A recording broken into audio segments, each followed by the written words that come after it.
Bun găsit, dragii mei, la o nouă etalare generală. De data aceasta nu va trebui să mai alegeți voi, pur și simplu să urmăriți, să vă gândiți la ceva anume, ceva ce vă frământă existența, la cineva anume, ce vreți voi, unde vă trimite gândul, acolo să-l lăsați să se ducă și ne lăsăm pur și simplu ghidați de energia acestor două pachete de cărți superbe. Abia așteptam să fac etalarea pe acesta. De altfel, să știți că îl voi folosi și în etalarea pentru zodii în luna februarie. Bun, dragii mei, hai să vedem. Extragem prima dată energia voastră generală, a voastră personală, a voastră de cuplu. O să vedem. Nu ne-am propus absolut nimic, nu e nimic bătut în cuie, ne lăsăm așa, cum să spun, lăsăm cărțile să spună propria voastră poveste. Nu cerem nimic. Hai să vedem, dragilor, nici nu știu cum să-l țin, că este destul de mare. Vă gândiți la ce anume, nu știu, vreți voi să obțineți la nivel de informație, să zicem așa, din cadrul acestor cărticele. Avem arcana cu numărul 10, mâine chiar suntem în 10 și știu asta pentru că am filmat pentru canalul micuț mai înainte un pic. Este o carte foarte interesantă, vorbește despre o simfonie neterminată. Astfel încât am această tendință să cred că ceva în viața voastră este incomplet sau neterminat, nefinalizat. Poate fi vorba aici despre energia voastră de cuplu, da? Despre o poveste de iubire, sau mai poate fi vorba, să știți, despre nevoia de a repara ceva. Poate lucrurile nu sunt cu totul finalizate, poate că mai există o șansă pe care destinul, divinitatea vrea să vă dea și pe care poate voi uneori o refuzați. Aș simți să spun că este un moment în care trebuie să te împaci cu locul în care te afli acum, să faci un inventar astfel încât să se producă această închidere emoțională sau o închidere psihologică și să găsiți aceste răspunsuri pe care voi le căutați cu siguranță. Poate și în această arcană există un răspuns pentru voi, referitor la ceva ce trebuie să se închidă în viața ta, în viața voastră. Bineînțeles că poate fi vorba și în plan financiar, despre o afacere, de exemplu, neterminată. Indiferent care ar fi planul la care noi facem referire, este foarte greu, este dificil să mergi mai departe când dragostea persistă, când lucrurile rămân nespuse. Și practic simt că voi nu ați avut această posibilitate, această ocazie de a închide în relație sau de a vă închide voi în relația voastră și în inima ta.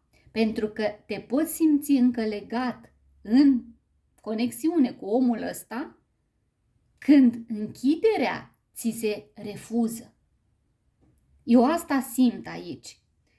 Poate n-ar fi rău să vină din partea ta inițiativă. Poate n-ar fi rău ca tu să preiei controlul, să dai un mesaj, să dai un telefon, să inviți persoana asta pur și simplu la o cafea, la un suc, la ceva, să stați de vorbă, să spuneți clar aceste lucruri care simt aici și ne transmit arcana asta că au rămas nerezolvate.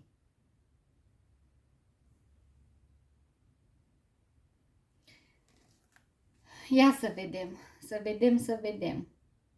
Da, este ca o simfonie. Viața voastră, relația voastră. Simt că unii dintre voi tare ați vrea să ieșiți, dar nu vă lasă. Nici nu vă ia, nici nu vă lasă. Sunteți așa într-o ceață continuă, într-o nebuloasă.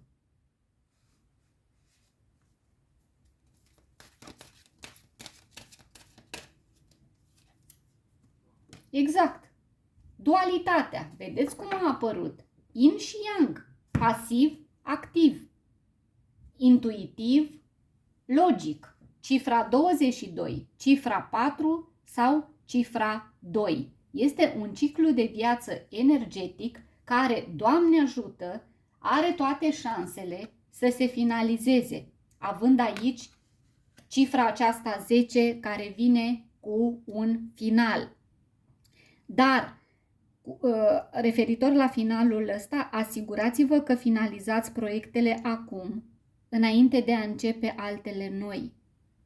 Acum este momentul când voi priviți acest filmuleț să finalizați anumite sarcini, indiferent de valoarea lor, indiferent de domeniu, repet, da, și dacă sunt sarcini legate, de exemplu, pe planul financiar sau datorii pe care le aveți, plătiți-vă facturi, semnați documente, faceți anumite dosare, predați o misiune, nu știu, dacă lucrați, de exemplu, în domeniul ăsta artistic, finalizați o operă de artă, nu mai amânați, dragilor, nimic, voi știți exact ce vreți să faceți în viața voastră, să lăsați acolo în spate un ex, să vă aveți posibilitatea sau a apărut altcineva nou, nu o să vă puteți îndrepta cu tot sufletul către persoana nouă atâta timp cât celălalt te ține aici în loc. Despre asta este vorba,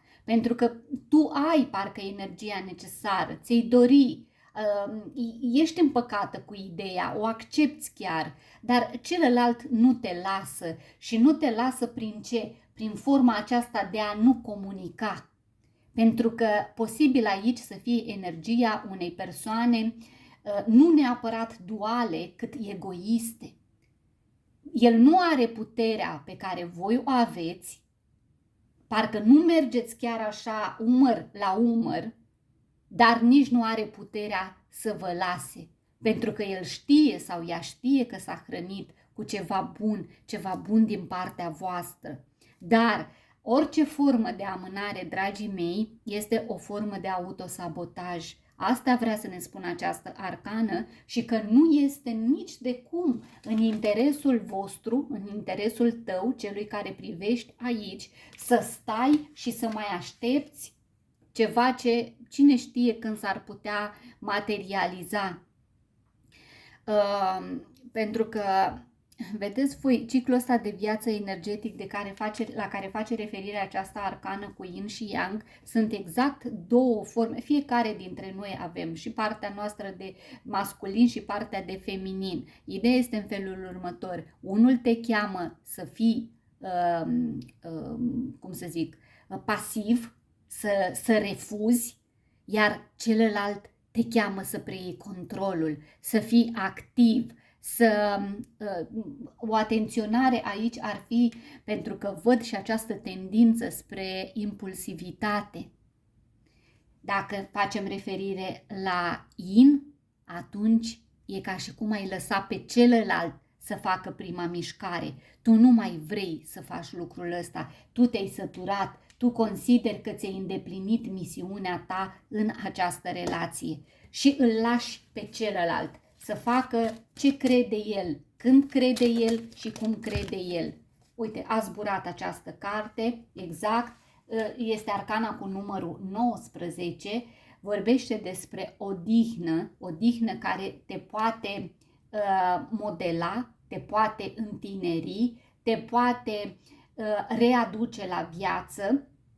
Tu ai nevoie de foarte multă relaxare și meditație, pentru că această energie în care tu ai persistat atâta timp, această simfonie care pur și simplu parcă te-a te-a dat cu capul așa de ceva foarte solid, de ceva tare, tu nu ai mai putut merge în ritmul acestei simfonii. Ți-a dat toată viața peste cap, te-a amețit, te-a tulburat și tu ai nevoie aici de odihnă, de recăpătare a virtuții, a sensului existenței tale.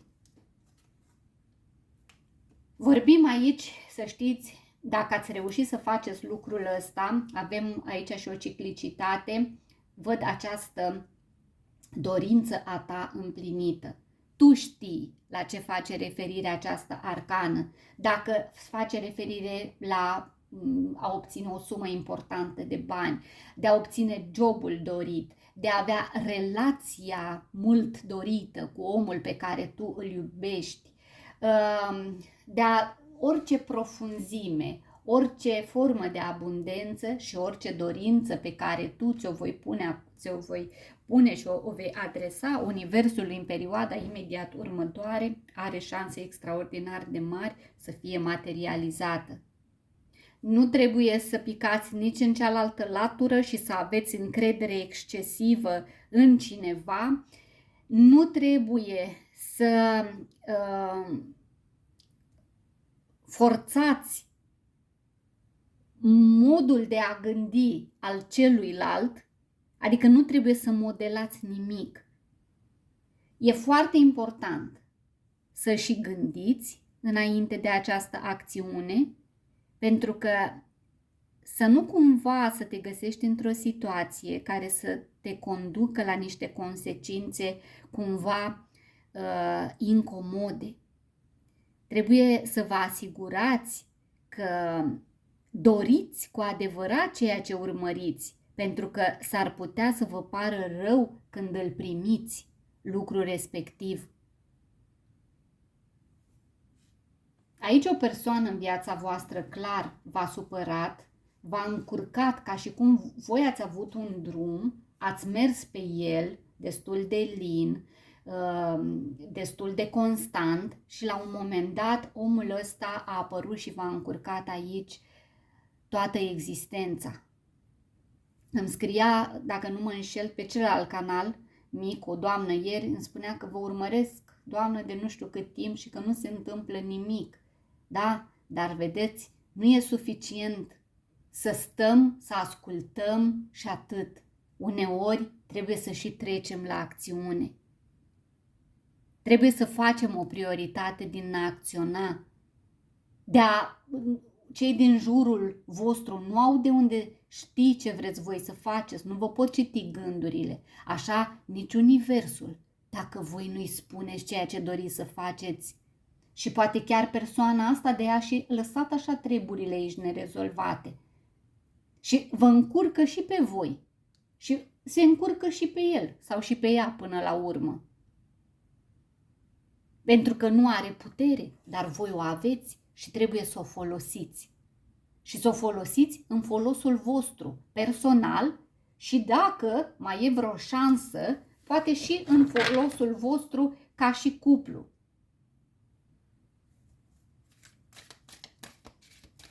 Vreau să întreb ce anume, adică a dus în situația asta, bineînțeles, nori. Despre asta vorbim aici, despre confuzie, despre o relație cu multe complicații, o relație care nu a funcționat, o relație în care nu ai știut ce să mai faci cu partenerul sau partenera și văd foarte mult stres, văd foarte mulți factori externi care au influențat aceste discuții dintre voi. Poate să fie vorba despre gelozie. Sunt și discuțiile până la urmă tot confuze sunt. Furtună. Și aici cu simfonia asta poate că este, sau acum este liniștea de după furtună. Pentru că eu am întrebat ce a dus aici. Cineva a trăznit, cineva a explodat, cineva a ieșit din parametrii normali. Pentru că aici se vede o cupă dărmată, ceva foarte solid. Poate că relația voastră, poate că această conexiune dintre voi, într-adevăr, nu credeați vreodată că poate fi zdruncinată, dar s-a întâmplat. Și s-a întâmplat cu un scop.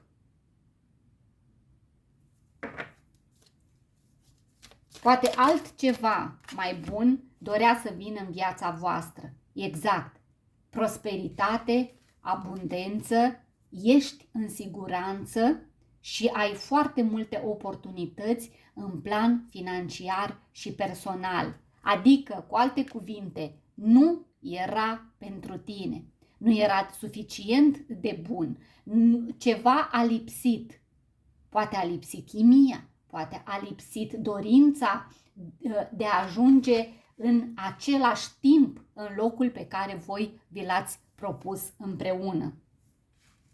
Vă așteaptă, dragii mei, văd într-adevăr aici, e ca și cum ar fi etalarea asta, vă spun sincer, mai mult pentru cei care sunteți despărțiți de ceva timp sau mai mult pentru persoanele singure, pentru că văd această detașare aproape complet de trecut. Văd că ați dat la o parte, ați trecut prin toată această furtună, prin tot acest turn, să-i zic așa, și încet, încet începe soarele să vină în viața voastră.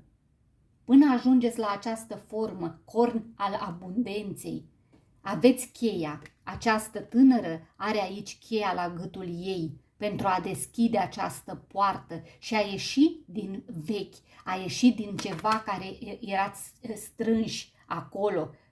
Parcă erați forțați să stați aici în locul ăsta când, ia uitați câtă libertate vă așteaptă dincolo de această ușă.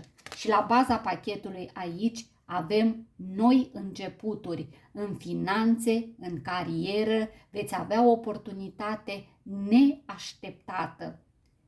Din nou apare această cheie de 2 ori, adică îți este arătat drumul, arată această arcană ce este important, la ce trebuie să acorzi atenție, îți este dezvăluit ceva cât de curând. Și acest lucru se numește cheia succesului. Îți arată că și în dragoste și în carieră ești pe drumul cel bun, dar trebuie să mai faci și tu mici modificări pentru a-ți atinge scopul final. Posibil aici un bărbat în jurul vârstei de 45 sau 55 de ani să te ajute sau să te fi ajutat să-ți găsești calea și să înțelegi că ai trecut degeaba prin tot acest chin, când ai fi putut să fii atât de fericit sau atât de fericită. Este o claritate a emoțiilor și un echilibru, cineva care este foarte atent, foarte iubitor și foarte familist. Bun, dragii mei, să vă spun și cifrele pe care le văd. În afară de 10 și 22 avem cifra 19, 10 încă o dată, 30, 11, 31, 45, 55, 13 și cifra 3.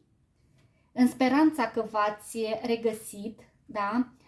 Și v-a fost cu folos, poate, acest sfat din partea cărților, pentru că îl luăm ca pe un sfat, energia, și dacă v-ați regăsit de la primele secunde ale etalării, atunci a meritat cu siguranță să mergeți mai departe, pentru că aici, într-adevăr, este un mesaj pentru voi. Fiți cumpătați, fiți diplomați, îți modelezi și îți formezi propriul destin. Și vine această abundență către voi, această împlinire emoțională, mult așteptată. Vă îmbrățișez, dragilor!